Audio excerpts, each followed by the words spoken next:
இப்போ 2 பேருமா சேர்ந்து கொண்டுட்டாங்கன்னு நம்ம வேணால் வச்சுக்கலாமா? விஜயும் சரி, இல்லை திமுகவும் சரி, 2 பேரும் சேர்ந்து தான் அங்கே கரூர் மக்கள் இறந்தது காரணமா, இல்லை கரூர் மக்களை நீங்களே காரணமா? பைபிள்ல இருந்து நம்ம சபாநாயகர் அதில் ஒரு வரி எடுத்து விட்ட உடனே எவ்வளோ சந்தோஷமாக அவர் இருந்தார், மற்றவங்களும் எப்படி இருந்தாங்கன்னு. இதே ஒரு பகவத்கீதையிலேருந்து சொன்னால் போதும், இல்லை ராமாயண மகாபாரதத்துலேருந்து சொன்னால் போதும், பொங்கி எழுந்திருப்பாங்க. இவங்க சொன்னது என்னன்னா, இது பாஜக பி டீம்னு. ஆனால் அது பார்த்தா திமுக பி டீம் தான். எல்லா திமுகவில் இருக்க எல்லா கட்சியும் இவங்களை ஆதரவு தெரிவிக்கிறாங்க. ஆனால் கேட்டால் என்ன சொல்கிறாங்க, நாங்கள் திமுக சொல்லிட்டு தான் வந்தோம் அப்படிங்கிறாங்க. நிறைய பேர் கட்சி தாவுவாங்க, அதற்கான பணம் கைமாறும். பெரிய அளவில் இங்கே இதெல்லாம் ஊழல்லாம் சேர்த்து வராது. இதெல்லாம் நேர்மையான அரசியலில் தான் கொண்டு வரணும். தாவேக்கா செய்தால் அது நேர்மையான அரசியல், மற்றவங்க செய்தால் தான். இப்போ தீய சக்தியும் தூய சக்தியும் ஒன்றா சேர்ந்துட்டாங்க. ஒரு குடம் பாலில் ஒரு துளி விஷம் தான். நம்ம உதயநிதி அவர்கள் வழக்கம் போல் அவர் என்ன சொல்கிறாங்க, நாங்கள் உரிமை தொகையை கொடுக்கல, நீங்கள் உடனே கொடுக்க ஆரம்பிக்கணும், பெண்கள் எதிர்ப்பாங்க. நீங்கள் 2 வருஷம் கழிச்சு தானே கொடுத்தீங்க, இப்போ எதானே அவர் உட்காந்துருக்கிறாரு, இனிமேல் தானே கொடுக்க போகிறாரு. டிஎன் நியூஸ் 24 நேயர்களுக்கு வணக்கம். பொது முதலமைச்சர் வந்திருக்காரு, பொது கட்சி ஆட்சி அமைச்சிருக்கு. ஆனால் அதுக்கு முன்னாடி நடந்த சில விஷயங்களை எல்லாம் நம்ம பார்க்க வேண்டியது இருக்குது. எந்த அளவுக்கு ஒரு கட்சி ஆட்சி அமைப்பதற்காக எவ்வளோ கீழே போக முடியுமோ அவ்வளோ கீழே போயிருக்காங்க. அதில் ஒன்று சோஃபாவை கொண்டு போகிறது. இன்னும் சொல்ல போனோன்னா இந்த கட்சியை சோஃபா கட்சினே சொல்லிடலாம் போல இருக்குது. அந்த அளவுக்கு திருமாவளவன் அவர்கள் ஆதரவு தெரிவிக்கிறதுக்கு முன்னாடி அவர் வீட்டுக்கும் சோஃபா போகுது. எல்லாருக்கும் ஒரு சோஃபாவை கொடுத்தே அவர் கட்சி பக்கம் எடுத்துகிட்டு இருக்கிறார். அதெல்லாம் கூட நம்ம விட்டுடலாம். ஏன்னா எல்லா கட்சிகளும் இந்த குதிரை பேரத்தில் நிறையவே இறங்குறாங்க. அவங்க இந்த மாதிரி ஆதரவு தேடி ஆட்களை இழுப்பது என்பது ரொம்ப சகஜமாக போயிடுச்சு. இதில் எந்த விதமான நம்ம எத்திக்ஸும் பார்க்குறதுக்கு வழியெல்லாம் போயிடுச்சு. ஆனால் ஒரு விஷயத்தை மட்டும் என்னால் மன்னிக்கவும் முடியலை, அதை ஏற்றுக்கவும் முடியலை. அதை மக்கள்கிட்டயே நான் விட்டுடுறேன். விஜய் அவர்கள் போய் உதயநிதியை சந்தித்து அவருடைய ஆதரவை கேட்டார். அப்புறம் முதல்வரை சந்தித்து அவரோட ஆசையையும் பெற்றார் அப்படின்னு சொன்னாங்க. என்னுடைய கேள்வி என்னென்னா, கரூரில் நடந்த சம்பவம் தான். கரூரில் 41 பேர் இறந்து போனாங்க. அதற்கு யார் காரணம்? இப்போ நம்ம வீட்டில் இருக்க ஒருத்தவங்க இறந்து போயிட்டா அதற்கு காரணமாக ஒருத்தர் இருந்தாலும் அவங்கக்கிட்ட நம்ம போய் பார்ப்போமா, கேட்போமா? அந்த 41 பேரில் குழந்தைங்களும் இருந்தாங்க. இப்போ இவர் உதயநிதியை போய் கட்டுப்பிடிச்சி உள்ள போகிறாரு, முதல்வர் அவர்கிட்ட ஆசி வாங்குறாரு. அப்போ இவங்க 2 பேரும் ஒன்றாயிட்டாங்க. ஆனால் இறந்து போன உயிர்கள் திருப்பி வரப்போதா? நம்மக்கிட்ட வராது. இதுதான் அரசியல். இந்த அரசியல்வாதிகளுக்காக கீழ்மட்ட தொண்டர்கள் அடிச்சுக்கிறதும், கூட்டம் கூடுறதும், கோஷம் போடுறதும், அவங்களுக்காக நம்ம செய்கிற எந்த விஷயமும் பலனளிக்காது, அது தேவையற்றது என்பதுதான் என்னுடைய கருத்து. இன்றைக்கு வீணாக இவ்வளோ உயிர்கள் போயிருக்கு. இவர் இந்த வேகத்தை அன்னைக்கு காமிச்சிருக்கலாம். இறந்து போன உடனே விஜய் எல்லாரையும் போய் பார்த்தாரா? இல்லை. இன்னைக்கு அவருக்கு ஆட்சிக்கு ஆதரவு வேணும்னு உடனே ஓடி போய் பார்க்குறாரு. அப்போ உயிர்கள் போனப்போ பார்க்கணுன்ற அவசியம் அவருக்கு தெரியலை. ஆனால் அவருடைய ஆட்சியை காப்பாற்றுவதற்காக இன்றைக்கு எதிர்கட்சியை போய் பார்க்குறாரு. இப்போ 2 பேருமா சேர்ந்து கொண்டுட்டாங்கன்னு நம்ம வேணால் வச்சுக்கலாமா? விஜயும் சரி, இல்லை திமுகவும் சரி, 2 பேரும் சேர்ந்து தான் அங்கே கரூர் மக்கள் இறந்தது காரணமா, இல்லை கரூர் மக்களை நீங்களே காரணமா? ஏன்னா இந்த மாதிரியான ஆட்சியாளர்களுக்கு எதுக்காக நீங்கள் கூட்டம் போய் கூடுறீங்க, எதுக்காக போய் அங்கே உங்கள் உயிரை விடுறீங்கன்னே தெரியலை.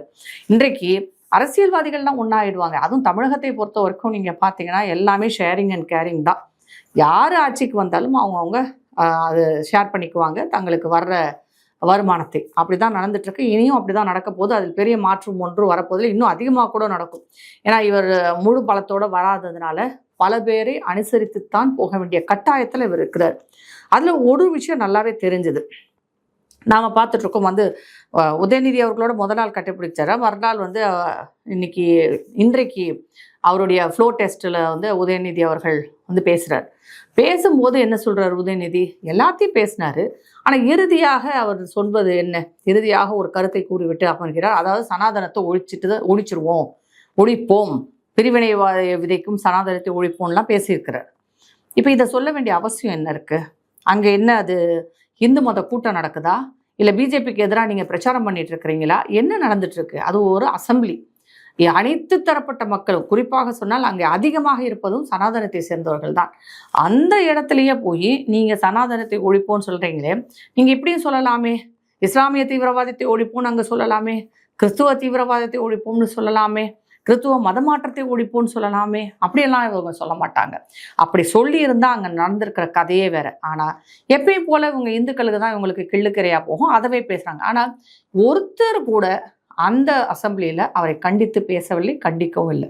பாஜக மட்டும் தான் வெளியில் வந்து கண்டிச்சிருக்கிறாங்க. ஆனால் பிற கட்சிகளும் சரி, அங்கிருந்த முதல்வரையும் சேர்த்து தான் சொல்கிறேன், ஜோசப் விஜயும் சேர்த்து தான் சொல்கிறேன், அவரும் கண்டிக்க. அதுதான் நம்ம பார்த்தோமே, பைபிள்லேருந்து நம்ம சபாநாயகர் வந்து அதில் வந்து ஒரு வரி எடுத்து விட்ட உடனே எவ்வளோ சந்தோஷமாக அவர் இருந்தார், மற்றவங்களும் எப்படி இருந்தாங்கன்னு.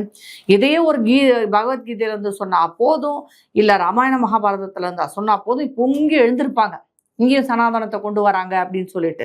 ஆனால் குரான் பைபிள்ல இருந்தெல்லாம் சொல்லலாம். ஆனால் குரானை சொல்லலை, விட்டுட்டாரு. அதனால முஸ்லீம் லீக் கட்சியும் மற்றவங்களும் நீங்கள் போராடி எப்படியாவது குரானையும் சொல்ல வைங்க அங்கே.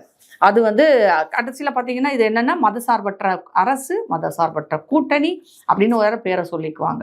ஏன்னா இளிச்சவாய் இந்துக்களுக்கு எதை சொன்னாலும் சொரணம் வராது, ரோஷம் வராதுன்றது தெளிவாக தெரியுது. அதனால இவங்க எதை வேணாலும் சனாதனத்தை பற்றி கேவலம் பேசுங்க. இதில் வேற ஒரு புது டெஃபினேஷன் கொடுப்பாங்க, சனாதனம் வேறு, இது எங்களோட இந்து மதம் வேறு, தமிழர் வேறு, இப்படியெல்லாம் பல விஷயங்கள் சொல்லுவாங்க. ஆனால் அம்பேத்கர் எழுதின கான்ஸ்டிடியூஷனில் என்ன இருக்கோ அதைத்தானே சொல்ல முடியும். சனாதனம் என்பது தான் இந்து மதம், இந்து மதம் தான் சனாதனம். அதை இந்து மதத்தை வந்து அந்த இந்து மதத்தில் இருப்பவர்கள் இந்துக்கள், சனாதனத்தில் இருப்பவர்கள் சனாதனிகள், இரண்டுமே ஒன்று தான். இரண்டுக்கும் பெரிய வித்தியாசமெல்லாம் எந்த வித்தியாசமும் கிடையாது. பெரிய வித்தியாசம் எந்த வித்தியாசமும் கிடையாது. இதைத்தான் நாம் வந்து சொல்கிறோம். ஆனாலும் இவங்க மக்களை வந்து எந்த அளவுக்கு குறைவாக எடை போட்டிருக்கிறாங்க. ஏன்னா இப்போ கிறிஸ்துவ இஸ்லாமிய ஓட்டுக்கள் அவங்க பக்கம் போயிடுச்சு, ஜோசப் விஜய் பக்கம் போயிடுச்சுன்னு இவர் நினைக்கிறார் போல இருக்கு. அதை திருப்பி கொண்டு வரணும்னா இப்படியெல்லாம் பேசி ஆகணும். இன்னும் என்ன இதுக்கு மேலேயும் பேசுவார். ஏன்னா இப்போ எதிர்கட்சியாக உட்காந்துருக்கிறதுனால என்ன வேணாலும் பேசலாம், எப்படி வேணாலும் பேசலாம். எப்படி பார்த்தாலும் இவங்களுக்கு இருக்கிற அந்த 53 எம்எல்ஏக்களுக்கு ஓட்டு போட்டதும் இந்த மானங்கெட்ட போன இந்துக்கள் தானே, அதை வச்சு திருப்பி ஆட்சிக்கு வந்துடலாம் அப்படிங்கிற ஒரு கணக்கில் இருக்கிறாரு. அதனால தான் மறுபடியும் இந்த சனாதன பேச்சை எடுத்திருக்கிறாரு. அசம்பிளியை பொறுத்த வரைக்கும் பார்த்தீங்கன்னா அங்கே இருக்கிற எம்எல்ஏக்கள்லாம் பார்த்தோம். இதில் ஒருத்தர் வந்து சாராய கடையில் உட்காந்துருந்தவர் எம்எல்ஏ, ஒருத்தவங்க குத்தாட்டம் போட்டுட்டு இருந்தவங்க எம்எல்ஏ, இன்னொருத்தவங்க ஜோசியம் சொல்லிக்கிட்டு இருந்தவங்க எம்எல்ஏ. இப்படி எம்எல்ஏக்களோட கலவையை பார்க்கும்போது நமக்கே கொஞ்சம் பயமாக கூட இருக்குது. இது சட்டசபையா, இது அசம்பிளியா, இல்லை வேற எந்த இடமுமான்னு கூட எனக்கு தெரியல. இவங்கெல்லாம் சேர்த்து ஒரு மாறுதலான ஆட்சியை கொண்டு வருவாங்கன்னு அவங்க சொல்கிறத நாம் நம்பணும்னு நினைக்கிறாங்க. அதில் இருக்கிற அது போக இன்னும் நிறைய எம்எல்ஏக்கள், ஒருத்தர் ஃபுல் தண்ணியில் ஒரு இடத்துல ஆடிட்டு இருக்கிறார். சில பேருக்கு மேலே ஏகப்பட்ட வழக்குகள். இப்போ வந்து பார்த்தீங்கன்னா தாவேகாவினர் மேல்தான் அதிகமான வழக்குகள் இருக்கிறது. கிட்டத்தட்ட 100 எம்எல்ஏக்களில் வந்து குற்ற வழக்குகள் அவர்கள் மேல் இருக்கிறது. மற்ற கட்சியோட அதிகமாக இருக்கிறது தாவேகா எம்எல்ஏக்கள் தான். எல்லாரும் மற்ற கட்சியிலேருந்து வந்தவங்க தான். இல்லை சில பேர் வந்து அடைக்கலம் புகுந்தவங்க, சில பேர் இன்ஸ்டாலேருந்து வந்தவங்க, சில பேர் ஏனோ தானோ சரி நின்று தான் பார்ப்போமேன்னு வந்தது. இந்த மாதிரி பல பேர் ஒரு கலவையாக வந்து உட்காந்துருக்காங்க. ஒரு பல வீட்டில் பிச்சை எடுத்து போட்டு வச்ச மாதிரி ஒரு கலவை இருக்குது. இவர்கள் எப்படி நேர்மையான ஊழலற்ற ஒரு மாறுதலான அரசியையும் கொடுக்க போகிறார்கள் என்று நமக்கு சுத்தமாக விளங்கலை. ஏன்னா இதுக்கு முன்னாடி குதிரை பேரத்துலேருந்தே ஆரம்பிச்சிட்டிங்கன்னா, நீங்கள் நல்ல கட்சியாக இருந்ததுன்னா எங்களை ஆதரிக்கிறவங்க வாங்கன்னு சொல்லியிருக்கலாம். ஆனால் சோஃபா கொடுத்து நீங்கள் ஆளை வாங்குற கட்சியாக இருக்கும்போது நம்ம என்ன பண்ண முடியும்? இதில் தினகரன் அவர்கள் வெளிப்படையாகவே குற்றம் சாட்டி இன்னைக்கு அவருடைய கட்சி எம்எல்ஏவை கட்சியை விட்டு வெளியில் எடுத்திருக்கிறார். இதுதான் இவர்கள் செய்யும் மாறுதலான அரசியலா? இது நேர்மையான அரசா? என்ன யாரை வந்து இதை நம்ப வைக்கிறாங்கன்றது நமக்கு புரியவே இல்லை. இது தவிர மற்றவங்கெல்லாம் இதில் வேற ஒரு குழப்பம் என்னென்னா, இவங்க சொன்னது என்னென்னா இது பாஜக பி டீம்னு. ஆனால் அது பார்த்தா திமுக பி டீம் தான். திமுகவில் இருக்க எல்லா கட்சியும் வந்து இவங்களை ஆதரவு தெரிவிக்கிறாங்க. ஆனால் கேட்டால் என்ன சொல்கிறாங்க, நாங்கள் திமுகட்ட சொல்லிட்டு தான் வந்தோம் அப்படிங்கிறாங்க. அப்போ அவங்க அனுப்பிச்சி விட்டுருக்குறாங்க, நீங்கள் போய் அங்கே இருங்க, இந்த அரசை வந்து நடத்த விடாமல் பார்த்து கொள்ளுங்கள் அப்படிங்கிறத தெளிவாகவே செஞ்சுருக்கிறாங்க. அதற்கு இவரும் தலையாட்டிட்டு வந்திருக்கிறார். மொத்தத்தில் திமுக ஆண்டாலும் தாவேகா ஆண்டாலும் ஒரே ஆட்சி தான் இருக்க போகிறது என்பது தெள்ளந்தெளிவாக தெரிகிறது. இதில் இப்பயே டாஸ்மாக்கு அடிதடி நடந்துட்டுருக்கு. அதை கண்டிப்பாக இத்தனை வருடமாக அந்த டாஸ்மாக் மேல் ஒரு கண்ணை வைத்திருந்த மார்ட்டின் குழுமம், அந்த குழுமம் அதை எடுத்துக்கொள்ளும் என்பதில் எந்த மாற்று கருத்தும் இல்லை. அவங்க கேட்டு பார்த்தாங்க. இப்போ என்னென்னா அந்த குடும்பமே எல்லா கட்சியிலும் பிரிஞ்சு போய் மொத்தமாக தமிழ்நாட்டை தங்க பாக்கெட்டுக்குள்ள போட்டாங்க. இனி டாஸ்மாக் அவங்க கையில் தான். இனி தமிழ்நாட்டில் நடக்கும் எல்லா தொழில்களும் அவர்களின் கையில் இருக்கும் என்பதில் எந்த மாற்று கருத்தும் இல்லை. முன்னாடி வேற வேற பேர் ஆளுங்கிட்ட இருந்தது, இப்போ ஒன்றா சேர்ந்து அவங்க ஒரே குடும்பத்துக்கு போகணும் என்பதில் மாற்று கருத்தும் இல்லை. எடப்பாடி அவர்களை பார்க்கும்போது நமக்கு சிறிது வருத்தமாகவும் இருக்கிறது. அவர் கொஞ்சம் விட்டு கொடுத்து போயிருக்கலாமோ அப்படின்னு தோணுது. இன்னைக்கு என்ன ஆகுது, தேவையில்லாமல் மார்ட்டின் குடும்பத்திலேருந்து ஒருத்தவங்களை லீனான்றவங்களை கொண்டு வந்து அவர் கட்சியில் சேர்த்து அவங்களையும் எம்எல்ஏவா நிற்க வச்சு இன்னைக்கு அவர் கட்சிக்கு அவங்க ஆப்படிச்சிருக்கிறாங்க. கண்டிப்பாக தாவேக்கா, ஏன்னா எப்படி இருந்தாலும் அவங்க குடும்பமாச்சே தாவேக்கா, அதை பற்றி இவங்களால எல்லாம் குடும்பத்துக்குள்ளே ஒன்று எப்படி சப்போர்ட் பண்ணாமல் போவாங்க. கடைசியில் சி.வி. சண்முகம் தலைமையில் எல்லாத்தையும் இழுத்துக்கிட்டு அங்கே போகிற மாதிரி இருக்குது. ஆனால் கண்டிப்பாக கட்சி தடைத்தாவல் சட்டம் இருக்குன்றது அவங்களுக்கும் தெரியும். அதனால எல்லா வகையிலும் சப்போர்ட் பண்ணுவாங்க. அது என்னன்னா ஏடிஎம்கேல இருந்துகிட்டே சப்போர்ட் பண்ணுவாங்க. இல்லாட்டி 31 பேர் அங்கேருந்து பிரிந்து போய் தாவேக்காவில் இணையணும். வருங்காலத்தில் அதெல்லாம் தெரியும், என்னென்ன அசிங்கெல்லாம் நடக்குதுன்றதை நம்ம கொஞ்சம் தமிழக மக்கள் பொறுத்திருந்து பார்க்கலாம். அதுக்கு முட்டு கொடுக்குறவங்க முட்டு கொடுத்துட்டும் இருக்கலாம். ஆனால் குதிரை பேரங்கள் பெரிதளவில் நடக்கும். நிறைய பேர் கட்சி தாவுவாங்க. அதற்கான பணம் கைமாறும். பெரிய அளவில் இங்கே இதெல்லாம் ஊழல்லாம் சேர்த்து வராது. இதெல்லாம் நேர்மையான அரசியலில் தான் கொண்டு வரணும். தாவேக்கா செய்தால் அது நேர்மையான அரசியல், மற்றவங்க செய்தாதான். இப்போ தீய சக்தியும் தூய சக்தியும் ஒன்றா சேர்ந்துட்டாங்க. ஒரு குடம் பாலில் ஒரு துளி விஷம் தான். அதே மாதிரி தீய சக்தியும் தூய சக்தியும் ஒன்றா சேர்ந்துட்டா ரெண்டும் சேர்ந்து தீய சக்தியாக மாறிடுச்சு. அவ்வளோதான். அது இன்னும் அரசே ஆரம்பிக்கலை. ஒரு 2-3 நாளிலே இது தெரிந்து விட்டது. இந்த ஆட்சி எப்படி இருக்க போகிறது என்பது கண்டிப்பாக அவர்கள் கூறிய அந்த வித்தியாசமான மாறுதலான நேர்மையான ஆட்சியெல்லாம் இருக்க போவதில்லை. இன்னொரு விஷயம் என்னன்னா, அவர் கொடுத்துருக்க அந்த தேர்தல் வாக்குறுதிகள் எப்படி நிறைவேற்ற போறாங்கன்னே தெரியல. என்ன மாதிரியான வருமானத்தை கொண்டு வருவாங்கன்னு தெரியல. முதல் கட்டமாக செக்ரட்டரியிலேருந்து அங்கே இருக்கிற பியூரோக்ராட்ஸ் எல்லாத்தையும் மாற்றிருக்கிறாங்க. ஆலோசகர்கள்லேருந்து எல்லாம் நல்ல வேலை. அந்த இவர் ஜோசியக்காரரும் ஆயிருப்பார். அவர் எல்லாரும் சேர்ந்து பேசின உடனே அவரை நீக்கிட்டார். இப்போ ஏன்னா மற்றவங்க அவருக்கு வேண்டியவங்க எல்லாரும் உட்காருவாங்க. உட்கார்ந்ததுக்கு அப்புறம் தான் நமக்கு தெரியும். ஆனால் இவர்கள் 5 ஆண்டுக்கான திட்டம் என்னன்றது தெரியல. வெள்ளை அறிக்கை தாக்கல் செய்கிறேன்னு சொல்லியிருக்காங்க. ஆனால் திட்டம் என்ன, தமிழ்நாட்டிற்கு வருமானத்தை கொண்டு வருவதற்கான வழி என்ன அப்படிங்கிறது, வேலை வாய்ப்பை உண்டு செய்வதற்கான வழி என்ன, இதெல்லாம் நமக்கு எதுவுமே தெரியல. ஊர் பூரா குப்பையும் கூடவுமா அசுத்தமாக இருக்கிறது. மதுரை மட்டுமல்ல, தமிழகமே அப்படித்தான் இருக்கிறது. இதை சரி செய்யறதுக்கு இவங்க என்ன பண்ண போறாங்க? தண்ணி பிரச்சனை தலைவிரிச்சு ஆடுது. ஆறுகளை தூர்வார வேண்டும், ஆறுகளை சுத்தப்படுத்த வேண்டும். அதுக்கப்புறம் விவசாயிகள் பிரச்சனை இருக்கு. அதற்கப்புறம் பார்த்தீங்கன்னா செவிலியர் பிரச்சனை இருக்கு. அதுக்கப்புறம் ஆசிரியர் பிரச்சனை இருக்கு. அரசாங்க ஊழியர்கள் பிரச்சனை இருக்கு. எல்லா யூனிவர்சிட்டியும் பணம் இல்லாமல் அங்கு வேலை பார்க்குற ப்ரொஃபஸர், லெக்சரர், பேராசிரியர்களுக்கும் ஆசிரியர்களுக்கும் ஊதியம் கொடுக்க முடியாமல் தவிர்த்து கொண்டு இருக்கிறார்கள். அதை எப்படி அவங்க சரி பண்ண போகிறாங்க? பள்ளிகளில் பெரிய பிரச்சனை ஒன்று இருக்குது. என்னென்னா, எந்த பக்கம் போகிறதுனே தெரியல. இவங்க தேசிய கல்விக் கொள்கையை ஏற்றுக்கிறாததுனால அங்கே மத்திய அரசிடமிருந்து இவர்களுக்கு பணம் வராததுனால் பல திட்டங்கள் அப்படி அப்படியே போட்ட மாதிரி இருக்குது. ஆனால் அதுக்குள்ளேயே ஆரம்பிச்சிட்டாங்க. பிஎம்சியை ஒத்துக்கக்கூடாது, அதை செய்யக்கூடாது. இங்கே செய்யக்கூடாது, மத்திய அரசோடு சேர்ந்து வேலை செய்யக்கூடாது, இணக்கமாக போகக்கூடாது என்ற குரல் தான் அதிகமாக இருக்கிறது. இது எல்லாமே பிரிவினவாத குரல் தான். தமிழகத்திற்கு வளர்ச்சிக்கு என்ன செய்யணும்னு சொல்லிட்டு இதுவரைக்கும் எந்த கட்சியும் சரி, பாஜகவை எதிர்க்கும் யாருமே வாயை திறக்கல. தமிழகத்தின் வளர்ச்சிக்கு அவங்க யாருமே பதில் சொல்ல மாட்டேங்கிறாங்க. அதற்கான திட்டங்களும் கொடுக்க மாட்டேங்கிறாங்க. ஆனால் மத்திய அரசோட சேரக்கூடாது, மத்திய அரசோட அதை பண்ணக்கூடாது, மத்திய அரசுல இருந்து இதை பண்ணக்கூடாது, மத்திய அரசு இதை பண்ண ஒரே நெகட்டிவ் ப்ரோபகண்டாவாக தான் இருக்கு. வெறும் நீங்க பார்த்தீங்கன்னா முழுக்க ஒரு வெறுப்பு அரசியலையும் ஒரு வெறுப்பையும் தான் சமுதாயத்தில் விதைத்து கொண்டு இருக்கிறார்களே தவிர எங்கேயுமே ஒரு இணக்கமான ஒரு வளர்ச்சிக்கான பாதையை தேர்ந்தெடுக்கிற மாதிரியான ஒரு சூழலே தமிழ்நாட்டில் இல்லை. தமிழ்நாடு அந்த திசையை நோக்கி தான் சென்று கொண்டிருக்கிறது. இவர் அதை மாற்றுவாரா என்பதை நாம் பார்க்கணும். இவர் திமுக சொல்றதெல்லாம் கேட்டுக்கிட்டு இவரும் சேர்ந்து பண்ணாருன்னா இவரும் அதே மாதிரி தான் இருக்க போறாரு. ஆனால் இவர் ஜோசப் விஜய் அவர்கள் அவர் சொந்த மூளையை யூஸ் பண்ணி கொஞ்சமாவது யோசிச்சு நல்ல ஆட்சியை கொடுக்கணும்னா மத்திய அரசோட இணக்கமாக போய் திட்டங்களை தீட்டி திட்டங்களை நிறைவேற்றி மக்களுக்கான சேவையை செய்தார்னா நல்ல பேர் எடுக்க முடியும். இல்லை எப்பயும் போல சண்டை போட்டுட்டு தான் இருப்பேன் அப்படின்னு சொன்னால் தமிழ்நாட்டையும் காப்பாற்ற முடியாது, ஜோசப் விஜயும் காப்பாற்ற முடியாது.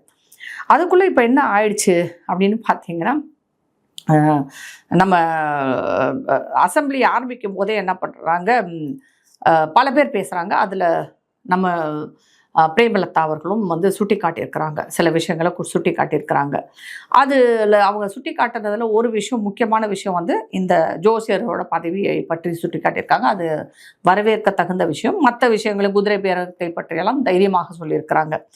நம்ம உதயநிதி அவர்கள் வழக்கம் போல் அவர் என்ன சொல்கிறாங்க, நாங்கள் உரிமை தொகையை வந்து கொடுக்கல, நீங்கள் உடனே கொடுக்க ஆரம்பிக்கணும், பெண்கள் எதிர்பார்க்க. நீங்கள் வந்து 2 வருஷம் கழிச்சு தானே கொடுத்தீங்க, இப்போ ஏதானே அவர் வந்து உட்காந்துருக்கிறாரு, இனிமேல் தானே கொடுக்க போகிறாரு. அதற்குள்ளாவே உரிமை தொகையை பற்றி நீங்கள் பேசுகிறது வந்து எனக்கு வேடிக்கையாக இருக்குது. அதை விட முக்கியமான விஷயங்கள்லாம் நிறையவே இருக்குது. அதுக்கப்புறம் என்ன சொல்கிறாரு, இன்ஸ்டா ரீல் மாதிரி இல்லாமல் ரியலாக ஆட்சி செய்யுங்கன்ட்டு. நீங்கள் ஸ்டிக்கர் ஒட்டி ஆட்சி செஞ்சதை விடவா என்னமோ இவங்க எதுவுமே பண்ணாத மாதிரி முழுக்க முழுக்க சோஷியல் மீடியா, ஊடகங்கள், பத்திரிகைகள் இதை கைக்குள்ளே வச்சுக்கிட்டு பொய் தகவலாக சொல்லி தான் இன்றைக்கி வந்து உங்கள் அப்பாவை, அதாவது திமுகவோட அப்பாவை திரு ஸ்டாலின் அவர்களை மூலையில் உட்காத்தி வச்சிருக்கிறீங்க. பொய் தகவல்களை பரப்பி சொல்லி தான் உட்கார வச்சிங்க. நீங்கள் இவரை கேலி பண்ணுறதை பார்க்கும்போது நமக்கு வேடிக்கையாக இருக்குது. யார் கேலி பண்ணுறது? பெரிய வித்தியாசம் என்ன இருக்குது? அவர் இன்ஸ்டா மூலமாக செஞ்சார்னா, நீங்கள் ஊடகங்கள் மூலமாகவும் பத்திரிகைகள் மூலமாகவும் பொய்யான தகவல்களை பரப்பி தமிழ்நாட்டில் தேனாரும் பாலாரும் ஓடதா சொல்லி கடைசியில் நீங்களே ஆப்பு வாங்கி இப்போ மூலையில் உட்கார்ந்துட்டு இருக்கிறீங்க. உதயநிதி அவர்களை நினைத்து சிரிப்பதா அழுவதா என்றே தெரியவில்லை. இப்போ நம்மளுடைய பல பிரச்சனைகளை தமிழகத்துக்கும் சேர்த்து தான். அதில் முக்கியமான பிரச்சனையே இந்த ஈரான் போர் தான். அந்த ஈரான் போரை பொறுத்த வரைக்கும் பார்த்தீங்கன்னா, இன்னுமே வந்து அந்த ஸ்ட்ரெய்ட் ஆஃப் ஹார்மஸ் வந்து ஓப்பன் ஆகலை. அந்த வழியாக கப்பல்கள் வராமல் இருக்குது. அந்த போரினால வந்து நமக்கு எண்ணெய் விலை வந்து கடுமையாக ஏறி இருக்குது. உலக அளவிலே பார்த்தீங்கன்னாலும் பொருளாதாரம் பாதிக்கப்பட்டிருக்கு. எல்லா நாடுகளுமே தங்கள் மக்களுக்கு வந்து நிறைய அறிவுரைகளை சொல்லி கொண்டிருக்கிறார்கள். இந்த பிரச்சனை தீர்ற வரைக்கும் நீங்கள் எல்லாம் கொஞ்சம் நம்ம ஜாக்கிரதையாக இருக்கணும், சில அனாவசியமான செலவுகளை தவிருங்கள். இன்னைக்கு சிங்கப்பூர் பிரைம் மினிஸ்டர் பேசியிருக்கிறார், 2 நாளைக்கு முன்னாடி பிரான்ஸில் பேசினாங்க, சைனாவில் பேசியிருக்காங்க, ஜப்பான், எல்லா தலைவர்களுமே தங்கள் மக்களுக்கு அறிவுரையை கூறிக்கொண்டிருக்கிறார்கள். கொஞ்ச நாளைக்கு கட்டுப்பாடோடு நாம் இருப்பது நமக்கு நல்லது. இந்த ஒரு ஃபேஸ் இருக்கு, இந்த ஒரு காலகட்டத்தை நாம் கடந்தே ஆக வேண்டும் என்று சொல்றாங்க. அதே தான் திரு மோடி அவர்கள், நம்முடைய பிரதமரும் இங்க என்ன சொன்னாரு, தங்கம் வாங்குவதை கொஞ்சம் குறைச்சிக்கோங்க, தேவையில்லாம, அவர் ஒன்றும் எல்லாரும் வாங்காதீங்க இல்லை, தேவையில்லாம வாங்கி அடுக்கிக்கிறத நிப்பாட்டுங்கன்ற. ஏன்னா தங்கத்தை நம்ம இறக்குமதி பண்ணும்போது அதற்கான செலவுகள் அதிகமாகுது, அந்நிய செலவாணி வந்து நமக்கு குறையுது.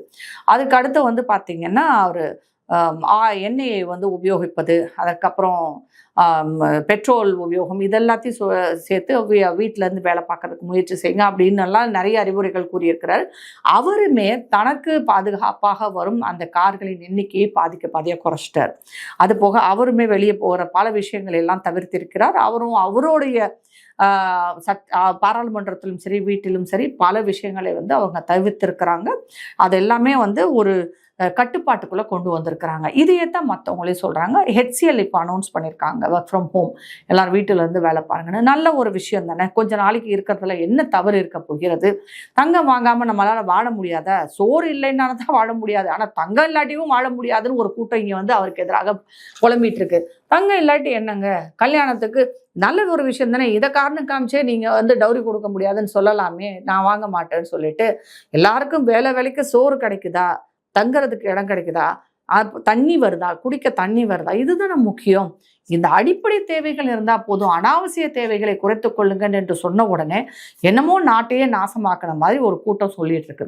இது இன்றைக்கு நேற்றுக்கு வரல, தொடர்ந்து பல அரசுகள், காங்கிரஸ் அரசையும் சேர்த்து தான் சொல்கிறேன், எப்போ வந்தாலுமே எல்லா அரசுகளும் ஒரு விஷயத்த சொல்லுவாங்க, தங்கம் வாங்குவதை தவிருங்கள், இல்லாட்டி குறைங்க. ஏன்னா அது ஒரு டெட் அசர்ட்னு சொல்லுவோம். அதனால எந்த விதமான பலனும் இல்லை.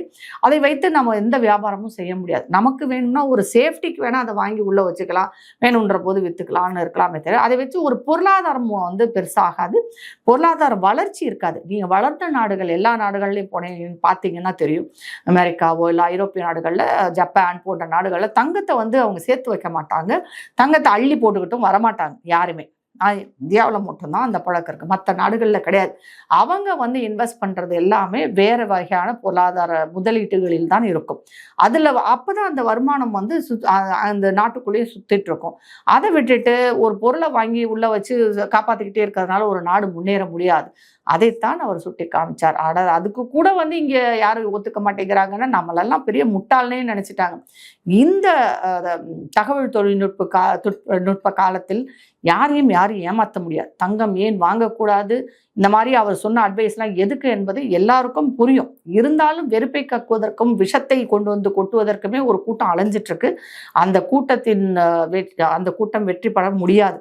அது என்றைக்கும் இந்தியாவின் வெற்றியாக இருக்கும், நம் பிரதமரின் வெற்றியாக மட்டுமே தான் இருக்கும்.